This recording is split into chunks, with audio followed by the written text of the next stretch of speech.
ज्ञानवापी मस्जिद का केस बिल्कुल बाबरी मस्जिद की तर्ज पर जाता हुआ नजर आ रहा है। अब से थोड़ी देर पहले वाराणसी कोर्ट ने यह फैसला दिया है कि ज्ञानवापी मस्जिद के तहखाने में हिंदुओं को पूजा करने की इजाजत दी जाती है।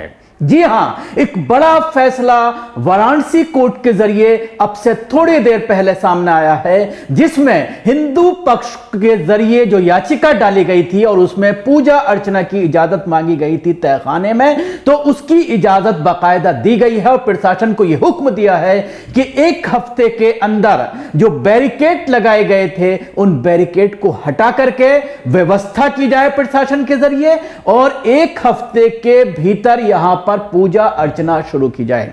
जो मंदिर परिसर है, मंदिर परिसर में जो पूजा करते हैं पंडित, उनको ही यह कहा गया है कि वो यहां पर पूजा पाठ कराएंगे और जो हिंदू वहां पर डिवोटीज पहुंचते हैं उनको जो है पूजा अर्चना करने की इजाजत दी जाती है।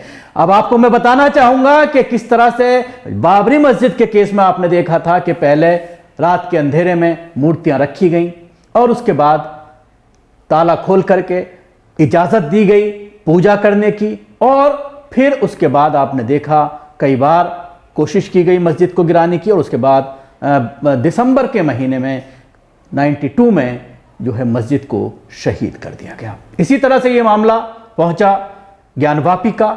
इसी तरह से आप देख रहे हैं कि मथुरा का मामला जो शाही ईदगाह है वो है।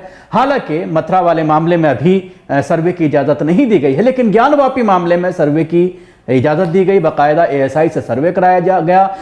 एएसआई ने 2000 पन्नों की अपनी रिपोर्ट जो है वो कोर्ट में जमा की और उसके बाद उसका एक हिस्सा कुछ दिनों पहले मीडिया के सामने आया, जिसमें यह दिखाने की कोशिश की गई कि मस्जिद के नीचे कुछ इस तरह के आसार मिले हैं कि यह मंदिर को तोड़ करके बनाया गया है। और अब यह फैसला आ जाता है कोर्ट का कि जो मस्जिद के नीचे जो बेसमेंट है उस बेसमेंट में अब पूजा की इजाजत दी जाएगी। तो आप फिर अंदाजा लगाइए कि मस्जिद का बेसमेंट और उसके ऊपर मस्जिद, नीचे मंदिर के लिए दिया जा रहा है, यानी वहां पर पूजा हो सकती है। बाकायदा मूर्तियां, यह कहा गया है कि मूर्तियां वहां पर मौजूद हैं और वहां पर अब पूजा की जाएगी। अदालत ने हिंदू याचिकाकर्ताओं को वाराणसी में ज्ञानवापी मस्जिद में पहले सील किए गए तहखाने में पूजा करने की अनुमति दे दी है। वाराणसी की एक अदालत ने बुधवार को दोपहर में यह फैसला सुनाया। अपने आदेश में अदालत ने कहा कि विश्वनाथ मंदिर के पुजारियों द्वारा पूजा अर्चना की जा सकती है। अदालत ने कहा कि मस्जिद के तहखाने में प्रवेश पर रोक के लिए लगाए गए बैरिकेड्स को हटाने की व्यवस्था की जानी चाहिए। सुप्रीम कोर्ट ने तहखाने को एएसआई के सर्वेक्षण के दौरान सील करने का आदेश दिया था। ज्ञानवापी केस में हिंदू पक्ष के वकील सुधीर त्रिपाठी ने यह बताया है कि 1993 में वहां पूजा पाठ होती थी। मुलायम सिंह की तत्काल सरकार ने बिना किसी सक्षम न्यायालय के आदेश के उसको लोहे की पट्टियों से पिघलाकर वहां पूजा बंद करा दी थी। इसमें एक मुकदमा दायर किया गया। इसमें 2 रिलीफ मांगे गए। पहला रिलीफ मांगा गया कि व्यास जी के तहखाने के दरवाजे खिड़की टूटे हैं, जर्जर हैं और उस पर कब्जा रोका जाए। जिला अधिकारी को रिसीवर नियुक्त किया जाए। उन्होंने कहा कि कोर्ट ने 17 जनवरी 2024 को आदेश कर दिया और 24 जनवरी को जिला अधिकारी ने उसको अपने कब्जे में ले लिया। उन्होंने कहा कि हमने दूसरी प्रार्थना पर बल दिया। 30 जनवरी को हमने कहा कि पूजा पाठ प्रारंभ करा दी जाए। प्रार्थना पत्र स्वीकार कर लिया गया है।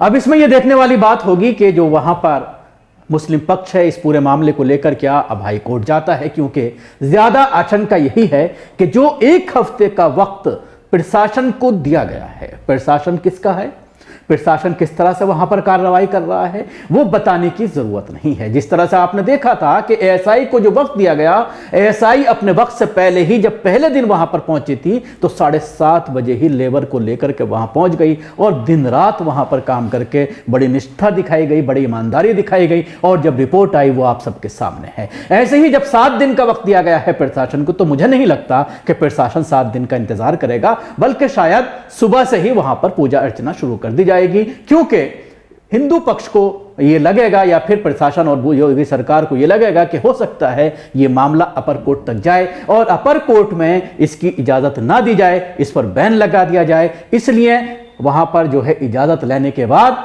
कुछ ऐसा और षड्यंत्र रचा जाए ताकि आगे आने वाले दिनों में कोई ऐसा साक्ष्य वहां पर अवेलेबल कराया जा सके जिससे और दलील ठीक हो और ज्यादा सबूत जो है वो मुस्लिम पक्ष के खिलाफ जाए।